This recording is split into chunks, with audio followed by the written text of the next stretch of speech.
The all-new 22 Civic, now on sale at Team Honda on Siegen Lane.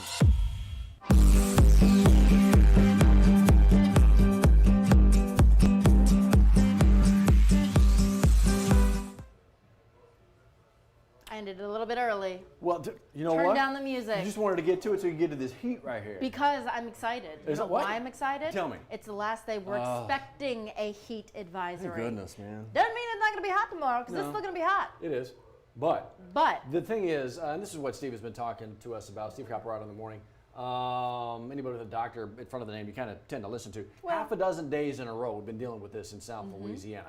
Feel like temperatures, the heat index, plus 100, 102, 103, 104, 105, 106 yesterday we got to. Yeah. You can see it here, heat index values could top 105. It's going to be another hot day, but as you mentioned, a little bit more rain coming into the forecast tomorrow, and maybe this gets done, but we still got to get through today. We do, and you can see the chances of rain do increase as we get closer to 3 o'clock later in the day. Even by 4 or 5 o'clock, 40% chance of rain. Again, just depending on where you live.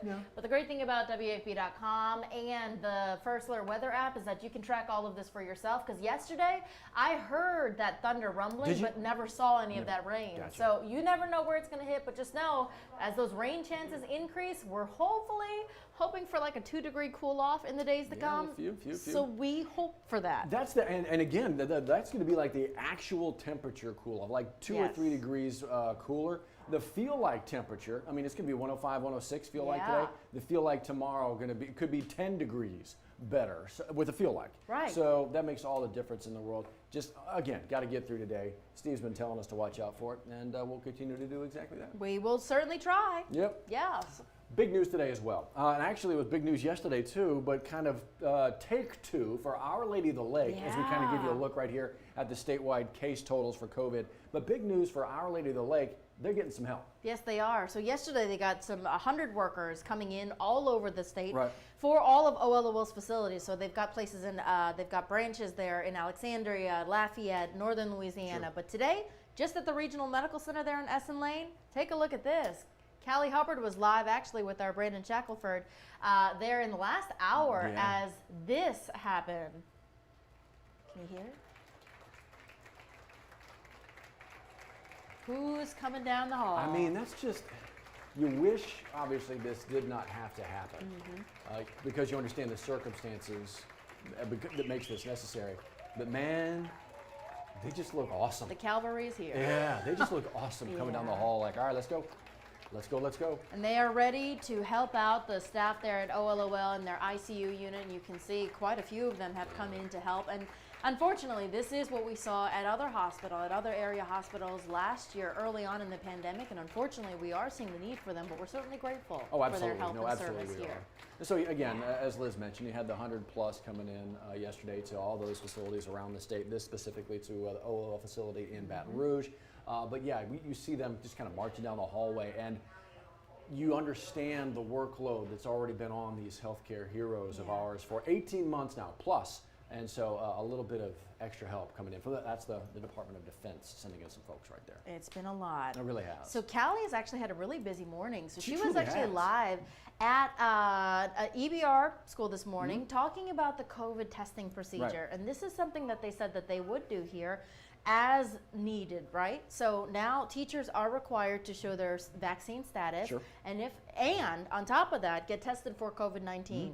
Callie showed us just how easy it is to get tested, and these tests have changed from how they were about a year ago, right? So when we think about the testing, the mass testing sites where the National Guard was running them, well, you know, it was a little bit uncomfortable. Let's just say it was uncomfortable. The Q-tips were a little bit longer. They had to get up in your nose. And now, just wait till Callie shows you how short those sticks are and how painless and quick this process is. So we're going to get to it here in a minute. We're going to just run this video and let it go. We should get it in the next 60 or 90 seconds to that point that you're talking about. But it really has. It kind of shows the advancement. Now these aren't the rapid tests like like we talked about. It's going to take a minute to get the test results from that. But seeing how easy it is, maybe you have more people sign up for it. For the teachers there, for the students as well.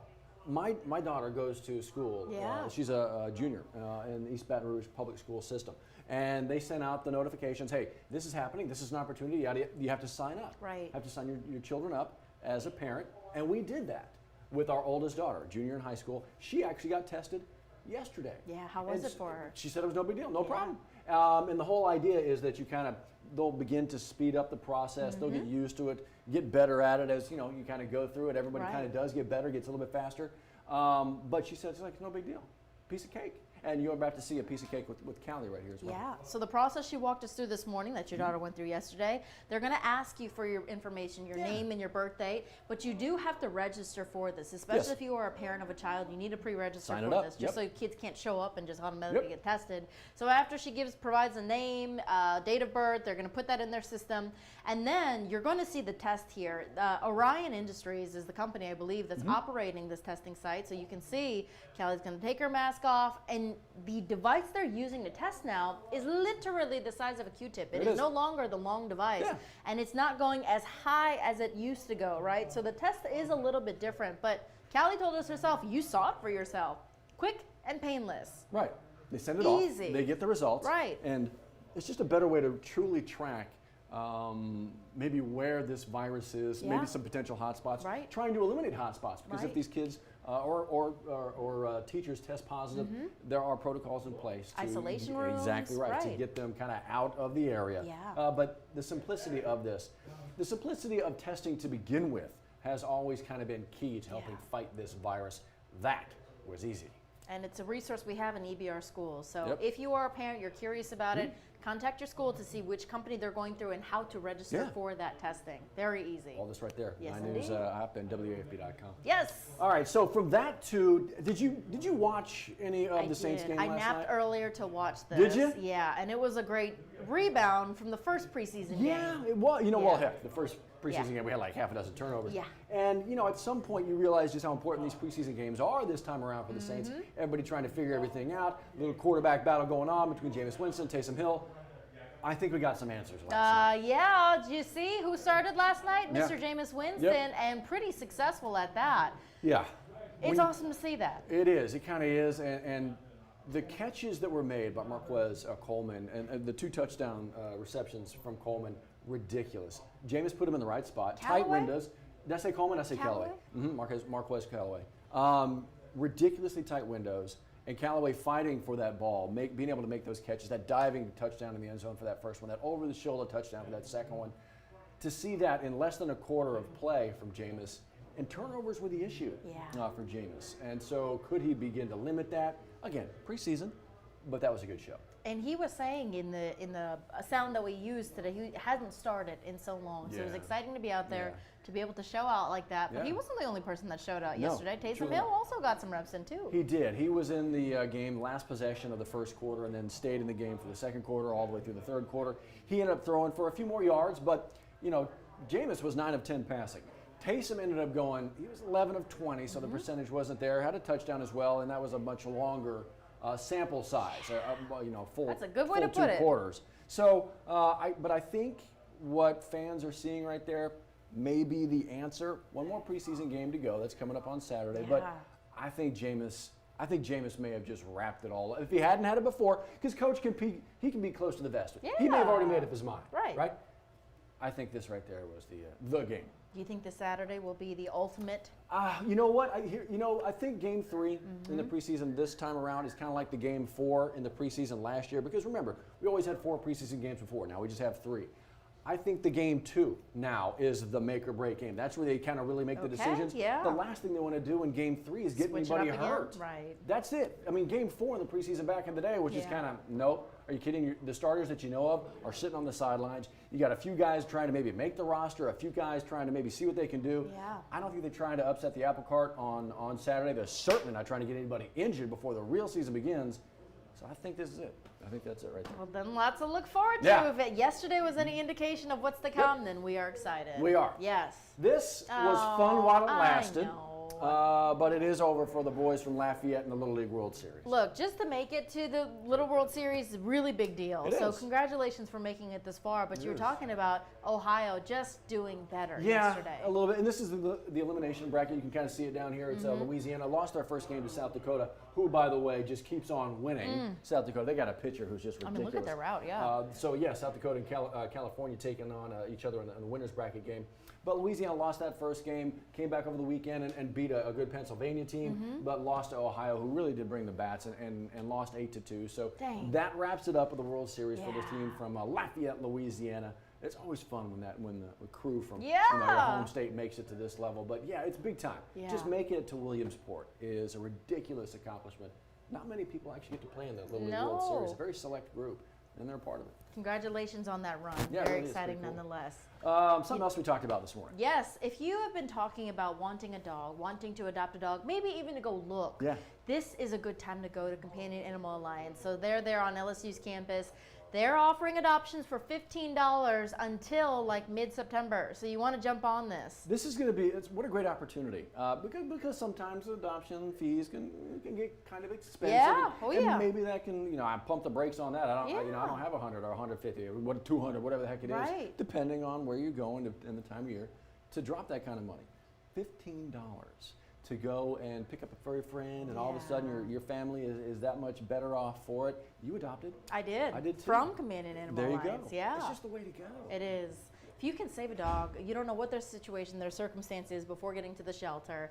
They just need loving homes. And of course, given the situation, imagine how many dogs are dropped off to the shelter, how many they have to go pick up. And you just don't know what's going to happen after the fact. So if you can give a home to a pet in need, a cat, a kitten, a puppy, an iguana, they have multiple animals there. They've got a lot of things. So if you can adopt and you're curious, it might be time to go check out the options there at Companion Animal Alliance. You mentioned iguana.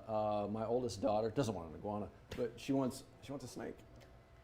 Really? Daly wants a snake. Oh. And I said, baby, $15 adoptions. Get Dad on board. Like absolutely. As soon as you're out of the house and on your way to college, let me know if the university allows the snake on campus. Right. Hey. Yeah. It's not like I got a problem with snakes. I'm not even afraid of snakes. But you know what? I've got 3 kids, a dog. I got a cat. Look, I'm enough to take care of. I'm high maintenance. Hello. But I don't. She wants a snake. That's a lot. That's a lot to take in, especially when you got kids who are active, who are doing things. So who's going to end up taking care of the snake? That's the thing. Well, and she's going to go off to college and be like, hey, can you take care of it? So can you keep him while I, do college for 4 years? No. Yeah, that's what's going to happen. This is your legless cat. Right. You take it on. This is your legless cat. That is a mental image. So see if they have any legless cats and just go take a look. They might have them. That sounds bad. They might. That sounds I bad. like that. Legless cat. Sounds bad. That is a sight for sore eyes, Crazy. isn't it? All those crazy snakes. I forgot to bring up WFB Plus. Oh, you have to bring up WFB Plus. I do. Because the man, the myth, the legend, Johnny A is going to be on today in just about 30 minutes because he is talking with David Begnaud. We were talking about this yesterday. This is a really important conversation because David has toured ICU units across Louisiana, people on ventilators, people who are really on the brink of death of COVID. I'm not exaggerating here. He's talked to everyone across the gamut, healthcare workers, about what it is like working in this day and age in this 4th surge that is fueled by Delta. And he's spent so much time in Louisiana. He's a Louisiana boy. For those who don't know, we talked about this yesterday, and many of you may know that already. But he's had to spend so much time in Louisiana. He was in Lafayette this morning. Again. So he knows it so well down here, the impact of the COVID-19 virus. But more than that, he knows the culture beyond the virus. He knows the people. He knows what Louisiana is, what it means, the heartbeat of the state, so to speak. And so to have him tell these stories, you're getting it firsthand from somebody who knows the area and knows its people. And to have Johnny talk with him, something that you'll be able to hear coming up here pretty shortly, it's going to be a good conversation. That's it. 10 a.m. exclusive here on WFV Plus. So if you've got a Roku, Amazon Fire TV, Apple TV device, or if you miss it, you can catch it on YouTube later today and then share the link with your friends because this is an unfiltered conversation. They're literally sitting down and talking about all the things that you've been curious about, of what it is like, what kind of access he's had to it. And they talk pretty frankly about the situation in Louisiana. They really do. I mean, Johnny's not going to pull any punches, and David's not pulling any punches. Completely out there, open, honest, transparent, which is what you want from a world-class journalist like David. So that's coming up. It's 10 o'clock this morning. Yep. Another great edition of Asian Nation. In the meantime, please stay dry. Yes, please. Stay cool Oh, man, because, right? again, hopefully the last day of a heat advisory Boy. for South Louisiana and our friends in Mississippi. Yeah. So please be safe, and we will see you, talk to you tomorrow.